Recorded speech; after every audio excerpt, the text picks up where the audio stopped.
when I want to use love and humor, that people will stand up for love and humor and put on the shelf the love of money and power over. I think it symbolically can be shown in the different lives that Robin and I live.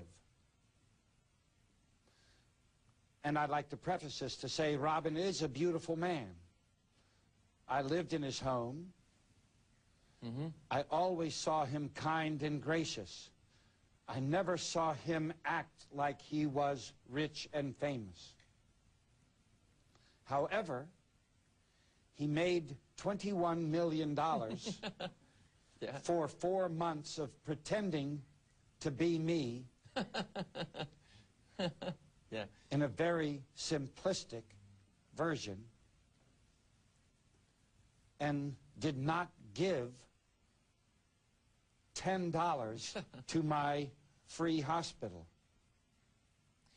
Patch Adams, the person,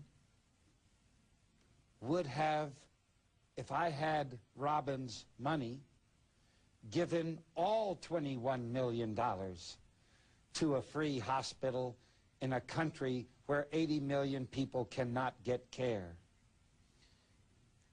Quisiera que me contara, para mucha gente que no conoce la historia, ¿cuál fue esa utopía, ese sueño de ese hospital que usted inventó? It's wonderful to be on a show that says thinking is beautiful, because I come from a country that isn't sure what the word thinking means. When I entered medical school, I entered it with the idea to use medicine as a vehicle for social change. I already knew that our society was collapsing under a love of money and power, not only in what it does to its own people, but to people in every country of the world. So my idea, because I was a good student, I knew I would have a lot of free time. I studied the history of healthcare delivery, not only currently, but throughout history and all over the world. And the idea was to create a medical model that would address every single problem of the way care is delivered.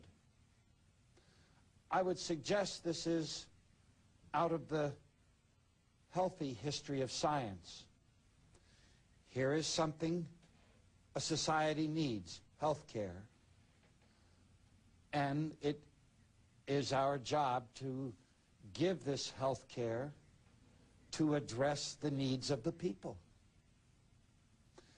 And so every single thing that my studies gave to me then created a model where we didn't charge money, where we had nothing to do with medical insurance, where we had nothing to do with malpractice insurance. These are heretical ideas for the United States, where we were the only hospital to mix all of the healing arts, where initial interviews with patients, instead of being very quick, completely meaningless explorations of this patient, we made 3 to 4 hour initial interviews to deal with the issue of burnout, and to make the context of medicine fun. We made the first silly hospital in history. And most important for the patient, we realized in doing these long interviews what people from Tolstoy's time to the present have been writing about all over the world, and that is our adult humanity is most unhealthy by their giving up a love of life.